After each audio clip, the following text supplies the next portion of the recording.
Yorkshire.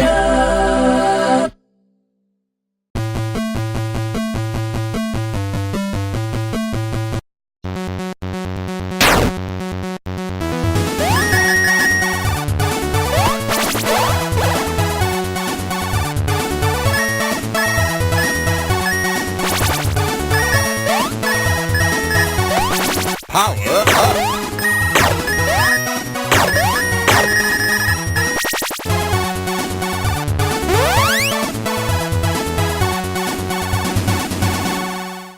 So, our next guest, she is one of the best-known writers of video games in the country and one of the top 100 women in the games industry, according to MCV magazine.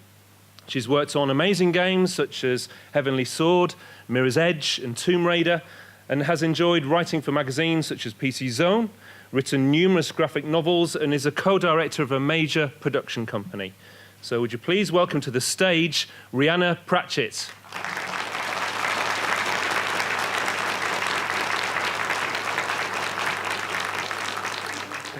First question, why did you want to become a writer? I mean, I resisted it for a while, because I think I really wanted to kind of go into something else to start with, because of, you know, certain other people in my family. But certainly when it comes to journalism, my father said he could see the scaly hands of journalism reaching out for me. And so I went and did my degree in journalism because I did not know what to do with my life. Journalism is very good if you don't know what to do with your life. Yeah, I can understand that, yeah.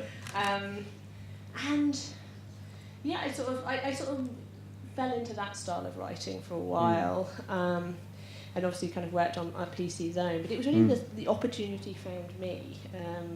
I was asked to work on Beyond Divinity by Larian Studios, and it just seemed like a interesting way of kind of paying the bills, really. I mean, you know, journalism is just one constant round of pitching, and it just thought, oh, okay, this is interesting. I didn't know about games writing, really, because there were there were people doing the games writing, but they were usually designers or producers or whoever wanted to, to do it, really, or had the time to do it.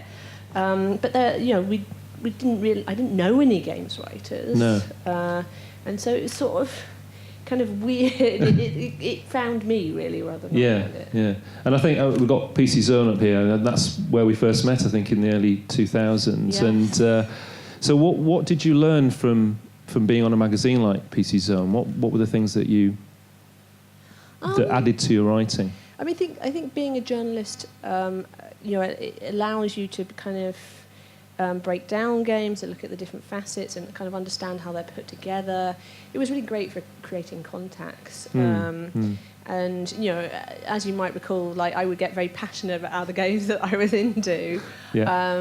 And they were not necessarily the big ones, but they were kind of the ones that were a little bit strange, I guess, or off the beaten track. And those were the ones I kind of ended up, the developers I ended up working with. Yeah, I think having a relationship with them, a prior relationship, really helped me get started, and just kind of being involved in the industry, I think. Yeah. I mean, every gig I've got, I've been recommended by someone, or I've had a kind of previous relationship with a developer. I knew them as a journalist, and it still feels quite a small industry, I guess, and a lot of it is on recommendations and connections. I mean, working on Bioshock Infinite, that was based on a 10-year friendship that I made with a guy who's working at a different company, and we ended up going to the LA gun range and shooting guns and then eating steak. And then 10 years later, I get to work on Bioshock Infinite. So yeah, it's kind of weird the way things turn out, and I think there's always part of me that feels a bit like a journalist. Like, because I listen to you saying about the stuff I've done, I think, she sounds pretty cool. And I kind of, it almost doesn't feel like me in some ways. And every time I go to a developer, there's part of me that always feels like a journalist, but I'm there to interview people, and like I get all full of squee that I'm allowed into the inner sanctum and kind of get to work with them. Did you find that crossover when you started out in journalism, and sometimes you have to write not very nice things about games, and then you're on the other side. Did you meet anybody who you'd kind of given a bit of a kicking or anything? No, I think I was a very generous reviewer. That's good.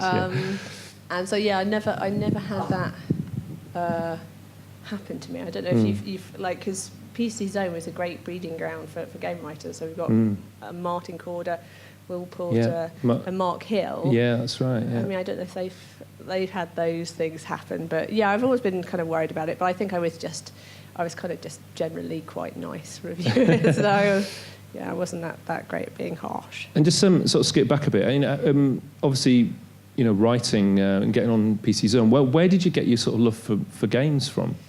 Really from my dad. I mean, he started me off. So I'm an only child. I didn't have any kind of brothers or sisters to kind of tell me what they thought my gender should like or not like. So I was just interested in what Dad was interested in. He liked comics and computers and robotics and things like that. And so I thought, that looks interesting. And we used to play games together. Yeah.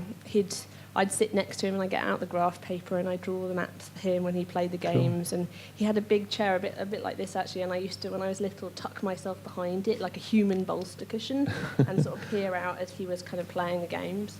I think I was 6 when I had he introduced me to my first game.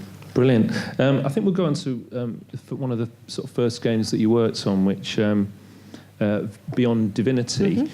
So can you tell us a little bit about that project and how you got involved in that from PC Zone? Because it's a bit of a leap, to actually to get into that. It sounds an odd thing, but it is quite difficult sometimes to make that transition from games journalism into games writing.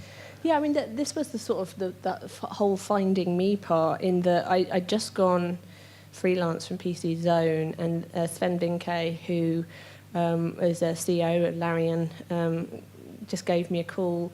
They were working on Beyond Divinity, and they needed a native English speaker. And they thought of me because I'd really got, terribly excited about the game, and I think I was the only member of the UK press that was like really, really into it. Yeah. And they remembered me. I thought, well, that's sounds like a kind of fun gig. It put me off RPGs for about 15 years, but it was.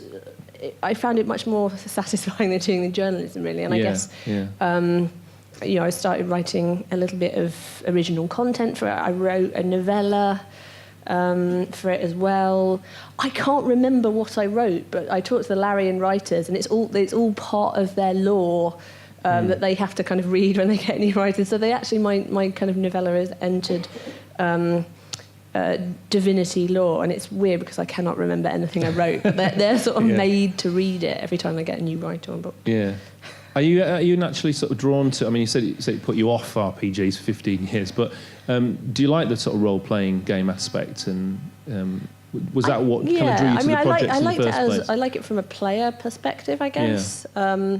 But from a writing perspective, it's kind of just holding on to all the strings is quite hard. I mean, I think Beyond Divinity was just one person writing and then me tidying it up. Obviously, the team is a lot bigger now, so there's a lot more support.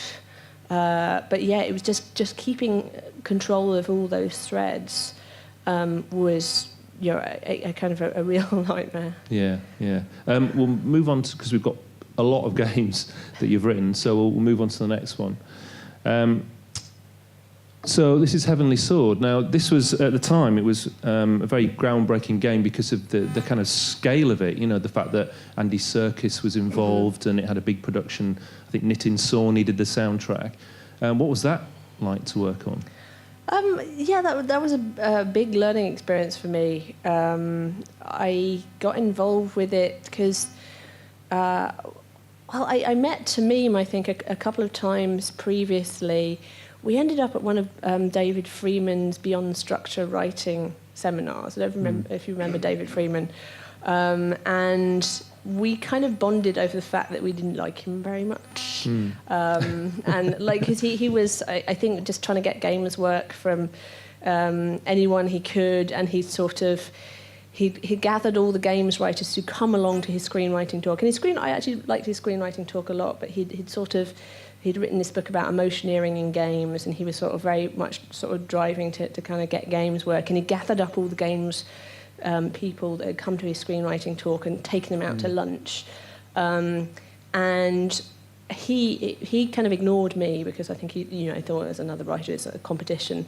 And I was sitting next to Tamim, and he didn't Ninja Theory was new. He didn't know anything about the game, so he kind of ignored Tamim as well. But I read about A Heavenly Sword in MCV, I think, and so I got talking to him about it.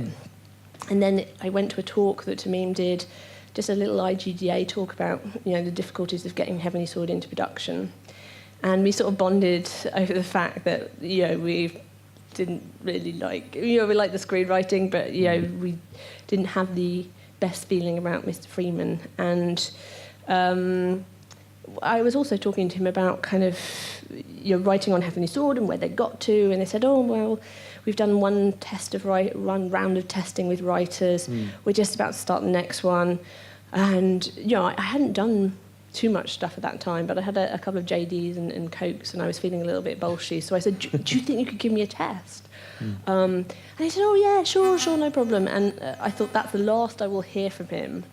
And 4 months later, someone from Sony got in touch, and I did a test for them over my kind of Christmas holidays. And then in the new year, they invited me in for an interview, and I think it was about 4 hours. Wow. In which I burbled a lot about Conan and aliens. That's all I remember. Yeah. And then they sort of shuffled out the room into the corridor, went into a huddle, and then came back in and offered me the job, which I never thought actually happened in real life. And I remember going into the ladies' loos afterwards and in the cubicle going... and it was real squee, my biggest squee moment, I think, to date then. And it was a lot of fun. I was locked in a room with Andy Serkis and Tamim for 2 days at Sony, sort of brainstorming everything. They were a great team to work with. They've got great storytelling sensibilities. Their art is amazing. Their kind of devotion to character as well. I mean, it was a big project to take on, and obviously it was at the beginning of the PS3 era, and so there's a kind of a lot of pressure on it, I think. But, it's like a kind of flagship kind of console game for the platform. I'm holding this. Is it buzzing a bit? Do you want to try mine? Okay. We'll do swapsies. Okay. All right, there we are. Is that better? No, not at all. I'm trying to keep it a little bit far away. We're having some fun with mics today, but so. I was going to ask about, because you got in pretty early then in this project. Do you think that writers get involved early enough in games? Because you do hear stories about writers coming in at the last minute for panic rewrites and things like that. No, they're not brought in early enough, but it's getting better. I mean, I think the earlier you can get writers involved, the more they're going to be able to contribute to the project.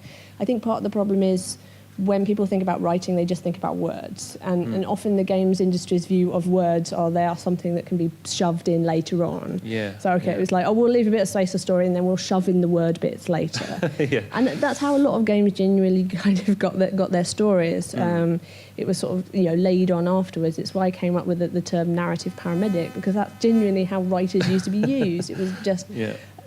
They were brought in when the story was bleeding profusely to just patch it up. And it's a real soul-destroying experience, because you think, if only I'd been involved later, we wouldn't be having this problem. Earlier, we wouldn't be having this problem.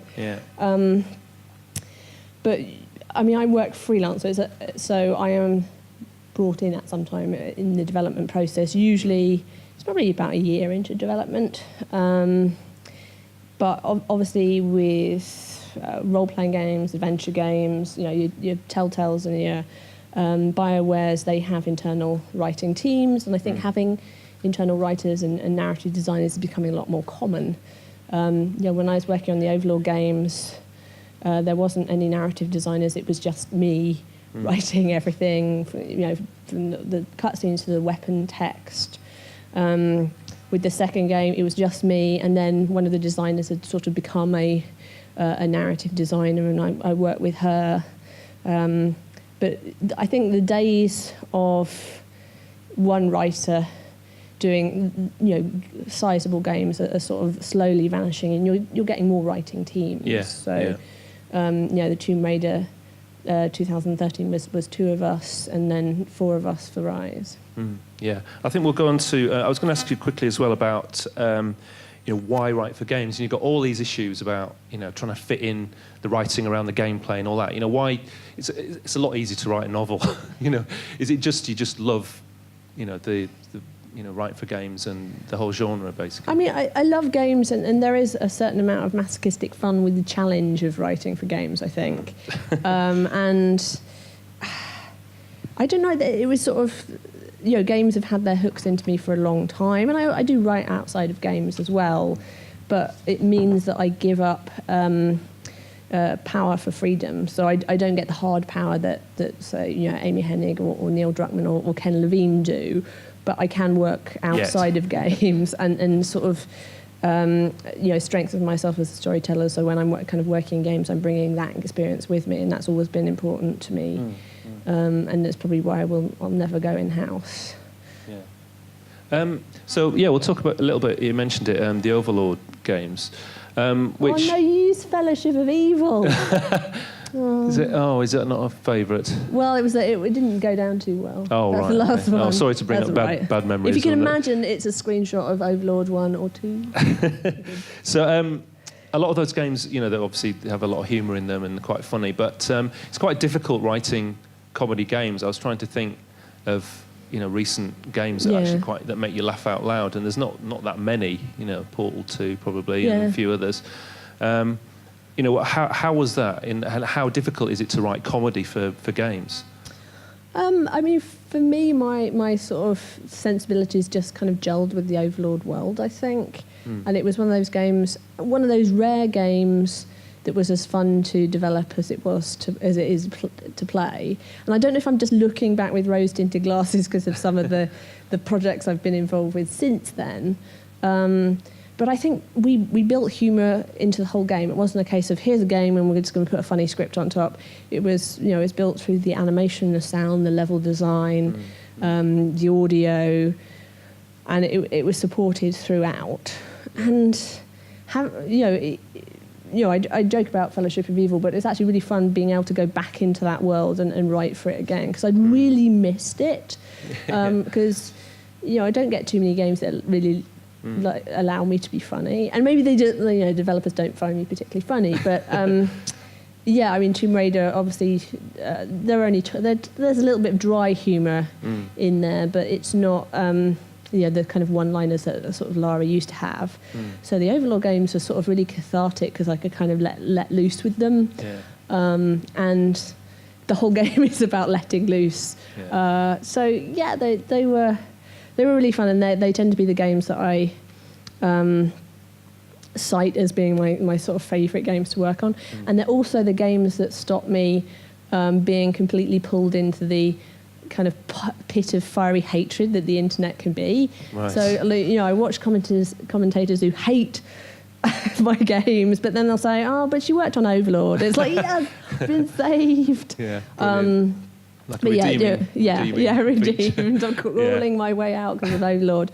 But there aren't enough funny games, and I don't think enough value is put on humour. And it is humour is quite difficult, but it's particularly difficult in games because you don't kind of have control of all the different kind of facets that you would need to normally land a joke in, say, a TV script or something. Yeah, I mean, would you be able to say, well, the timing on that gag isn't particularly good here? Could you just sort of speed up that section or improve that animation? Did you have that much control when you were doing that? A little bit. I'd sort of do some play testing and things like that.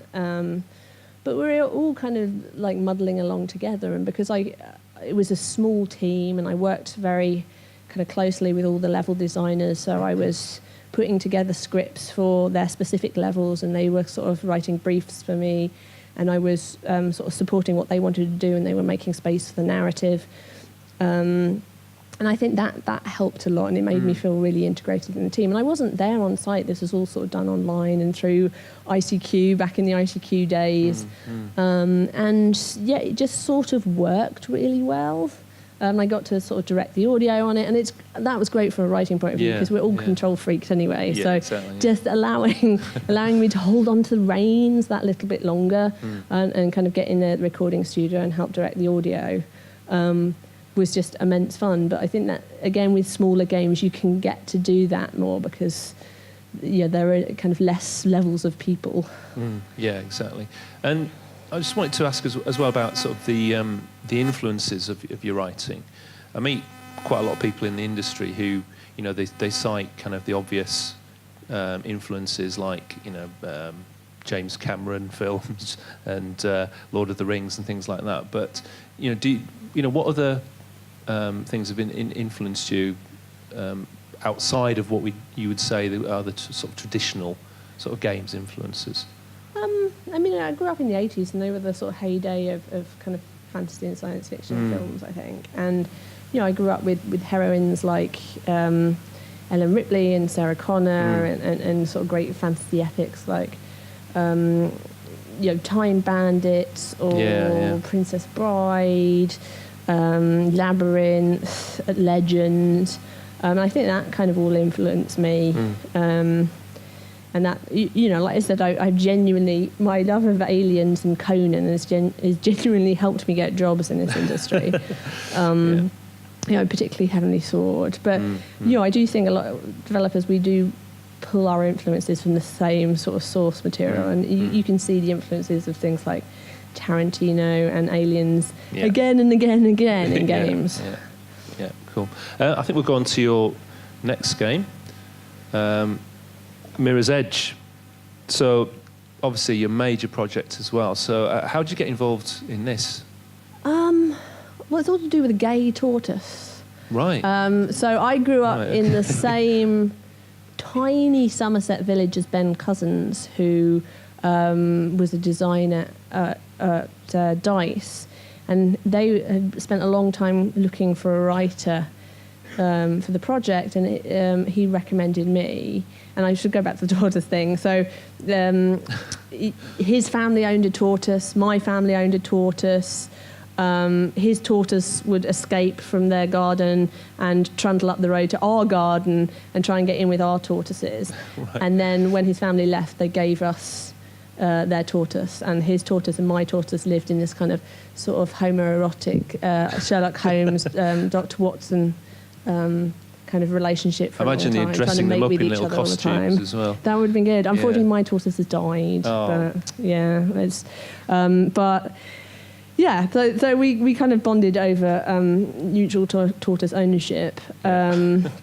And eventually that led on to Mirror's Edge. And as I said, they'd been looking for a writer for a long time. They designed the whole game with no narrative in mind. Really? They got that far? So yes. So right. they kind of... they hadn't answered any of the questions about why the city looked like this, why Faith moved through it the way she does, and who she was as a person. I think they had the name Faith, that was it. They didn't have anything else. So they'd come up with the aesthetics, they'd come up with the mechanics for it, and they also had all the levels that they kind of wanted to do, so on boats or up the buildings and sewers and things like that.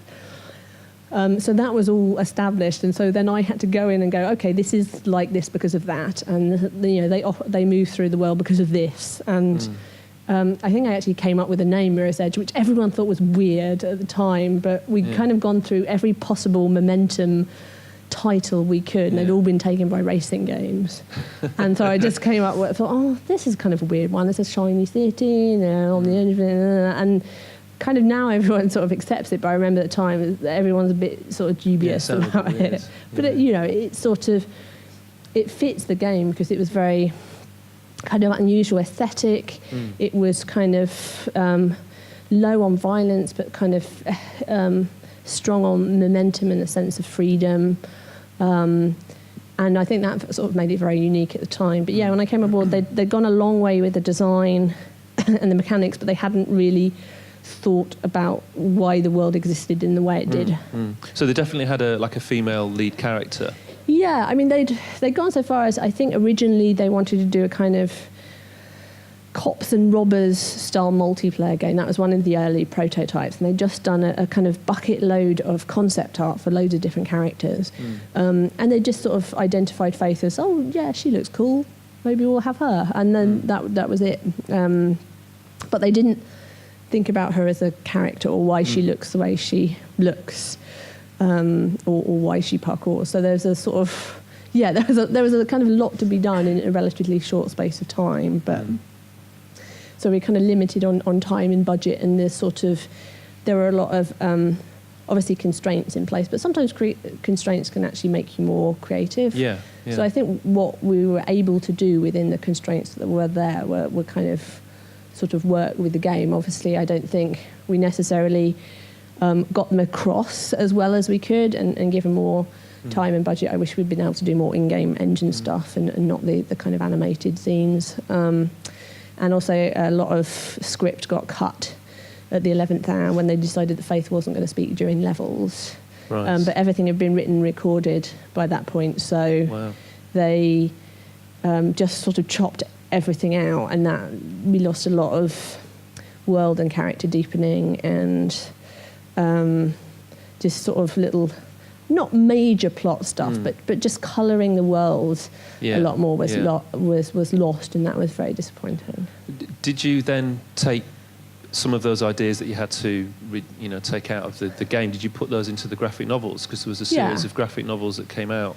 Yeah, and so I wrote those with DC, and that was such a great cathartic experience, because there was only a certain amount I could get into the game, given the constraints. So then I had the comics to put in everything that I could, and maybe a bit more of what I would have liked to have done in the game, given the opportunities. So it was much more about who the runners are, how they got started, their kind of network, what they transport and for whom. Yeah. I kind of built out the city from this shining central part to the kind of slums that are around the outside, because I always envisaged it like one of those parasites that sort of lays its eggs inside another insect, and then the kind of new bugs kind of burrow their way out. I always thought of the city like this kind of shining thing in the husk of the old city.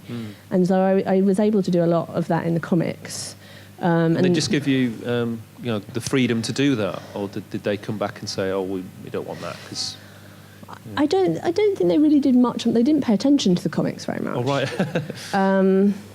I remember that we had this great cover artist, and I think he eventually got really pissed off because they kept coming back with tiny requests for the covers, like could the sky be more blue and things like that. And eventually he was like, I can't keep doing this.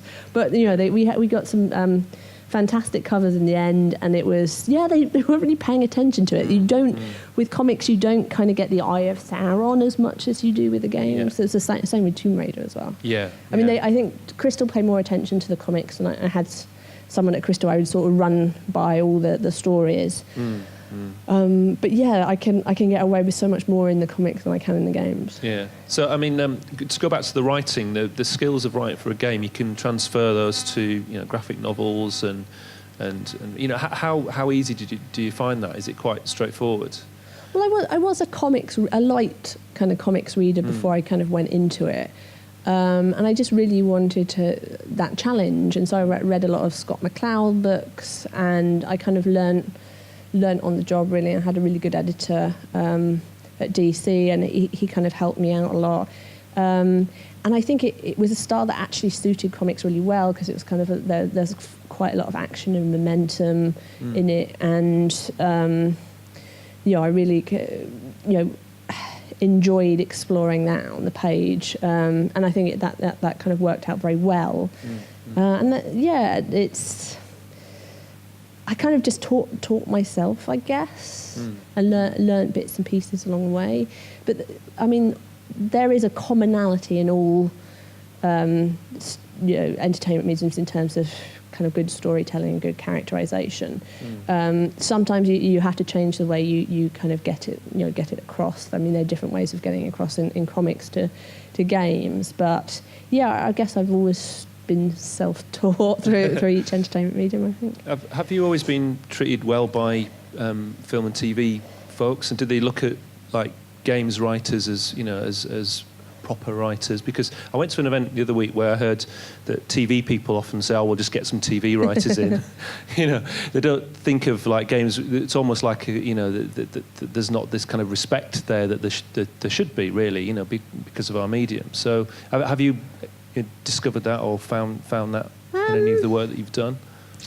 I mean, I think you always have to prove yourself in any other medium. Unfortunately, I found that I could not cash in the points I'd earned in games into any others. Right. I mean, writers struggle to get respect. Games writers struggle to get respect in games. Yeah. It's kind of, so it's always going to be a bit of an uphill struggle elsewhere. However, I do think there's a lot of interest in games writers and what they do. So if I'm ever around non-games writers, they're always kind of fascinated in what I do, and it's like come from Narnia, this kind of place where they've heard like the kids are into it, and it's funny how glamorous. I always think you meet TV and film people, and you go, "Oh wow," and you go, "Oh yeah, but games, it's so glamorous." It's so funny. It's like, and also the image that there's enormous amounts of money to be made for everybody, I think is something that you hear a lot as well. Yeah, I think writers are always a bit shocked that because I don't get royalties on any games I work on. Yeah. I don't. From a monetary perspective, I don't care whether you play Tomb Raider or not. I like you too because I think it's a good game and you might enjoy it. But I don't get royalties on Tomb Raider, or any of my games. I get some royalties on the comic. So please read that. That's interesting. Well, we'll go on to a little game, Tomb Raider. Another female character. I mean, is this one of the reasons why you were drawn to the project? How did you get involved in with a game? Well, I was working on Thief a bit at the time, and I was recommended by one of the producers on that project to Crystal Dynamics, and so that was probably the best thing to come out of Thief was getting to work on Tomb Raider. And I just had an interview over the phone, and I wrote some of the cutscenes, and some of them as a sort of test, and I think some of them actually ended up in the game, almost in their entirety. So the kind of Roth and Lara scenes, and the I don't think I'm that kind of Croft and stuff. They were just written for kind of fun. I didn't know what kind of Croft she was. I just wrote those sort of scenes in isolation, and then there was a lot of things sort of crafted around them. Again, you came into it when it was quite established? Then? I think maybe it was a year, 18 months in development. I mean, they'd gone through a sort of a whole pre-production phase where they were sort of testing out all sorts of ideas. So once they'd sort of settled on what it was going to be, it'd probably been in development for about a year, 18 months, I think. So there was a fair amount in place, not as much as Mirror's Edge, but there was sort of a rough spine, some sort of character bios, sort of small character bios, and they'd worked on Lara a fair bit, and then sort of I was sort of coming in to flesh everything out, really. And what's it like, kind of working on such an iconic character, as Lara Croft? I mean, were there anything, any themes or anything that you wanted to bring into her character that said, "Oh no, we can't have that," or were you pretty much given free rein? I think I would have liked to have brought a bit more humour to the proceedings. Bit of slapstick, So. But I think Crystal were very keen to have a kind of more serious tone to it and not be like quippy one-liner Lara from previous games. I think they really wanted to get away with that and get away from that, and so that, I kind of had to write for what they wanted, and I completely understood that. And there's little bits of kind of dry humour in there, but I could get more humour in the comics. Again, that was another place where I could kind of work out all the kind of project anxieties and stuff in the comics. But the ideas I had and the ideas Crystal has sort of gelled quite well from the off. I think I was quite keen to sort of move away from the kind of playgirls jetting around the world with all the guns and gadgets and wealth to deal with everything. And I wanted something that was a little bit more normal, at least to start with, and kind of relatable and less sort of throwing money willy-nilly in this kind of environment. I just wanted something, a little bit different that the audience could kind of relate to, just to start her off, because I knew you know where she's going to kind of end up, which is pretty much more or less a superhero. Yeah. So I just wanted a little bit of normality to ground her, I guess.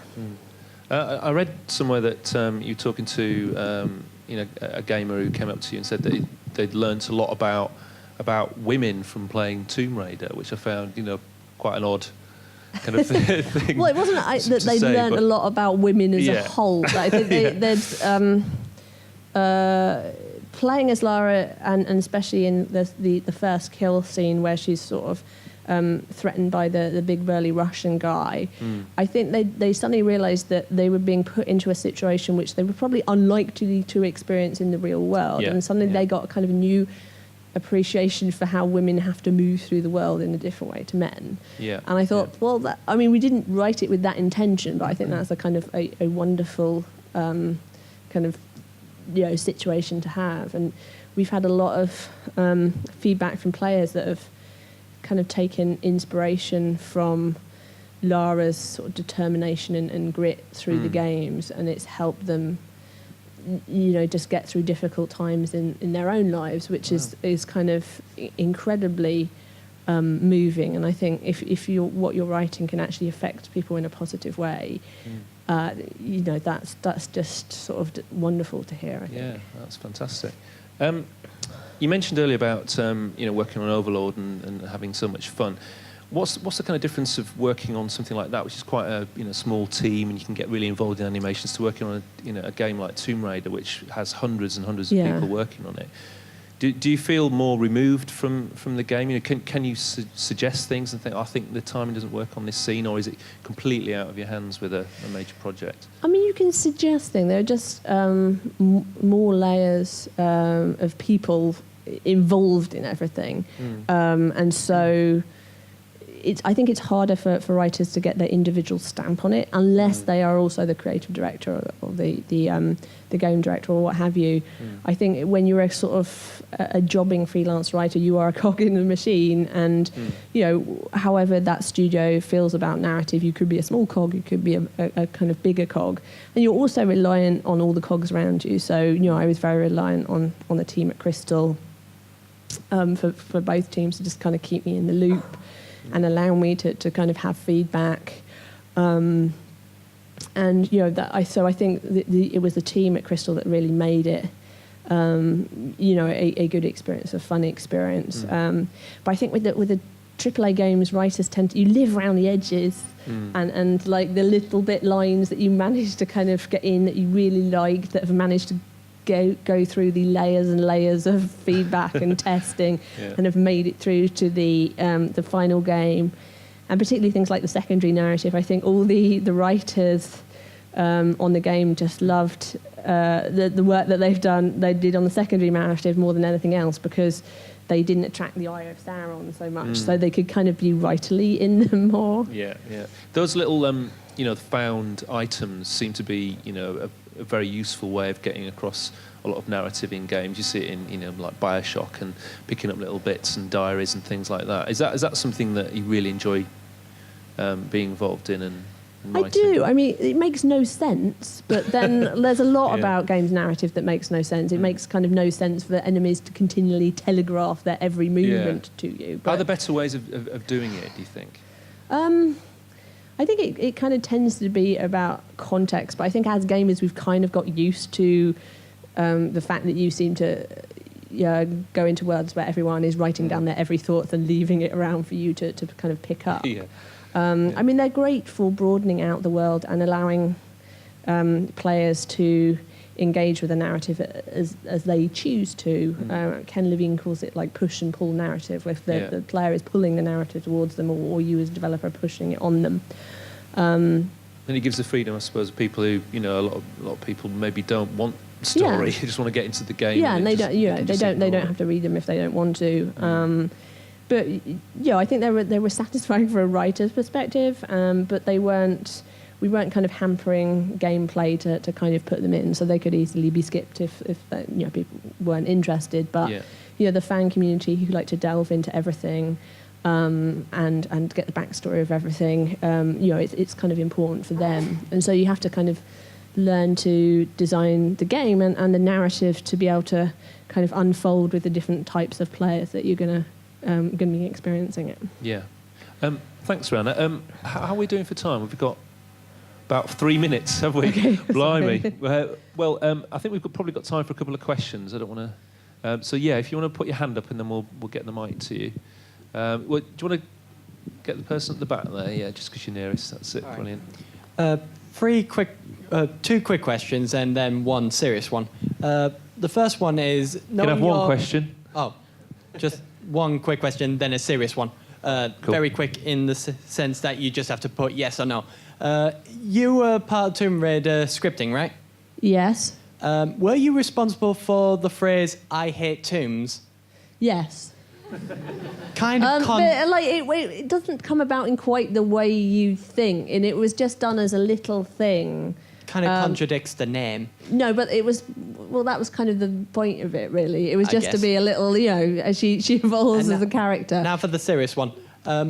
When you basically are creating the characters, or when I say creating as in putting characters into the characters, what would you do, such as, give them character emotion, a backstory that actually lets you follow what the character wants you to portray, what the player wants to see in the character? Yes, all that kind of thing, but also looking at the actions that they're going to be performing, because most other entertainment mediums, we say action equals character, but in games you're usually not in charge of the action, someone else is. So you have to think about, okay, this is the actions they're going to be performing. How does that inform the kind of character they are? So something like Faith, it's like, okay, she's running away. Okay, why is she running? What are the psychological implications of that? What is she secretly running away from? What's going to make her actually stop running and turn around and face things? So actually thinking about the actions the character is going to be performing is kind of essential when you're kind of folding that back into creating the character. Great. Okay, another question. Yeah, let's chat with a nice beanie on there. Cool. Thank you for the compliment. Hello, Rhianna. Any idea on if Sam's going to be returning in the next Tomb Raider game or not? Are you a Sam lover or a Sam hater? I'm a Sam lover. Oh, good. Unfortunately, not something I can talk about, but that was nice to know. I think she's been... I don't know if you're reading the current run of comics, but I think she's been... had quite a starring role in there.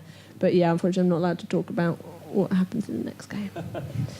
Right, one more quick question, I think. So, there's a chap down here at the front. There we are. Thank you.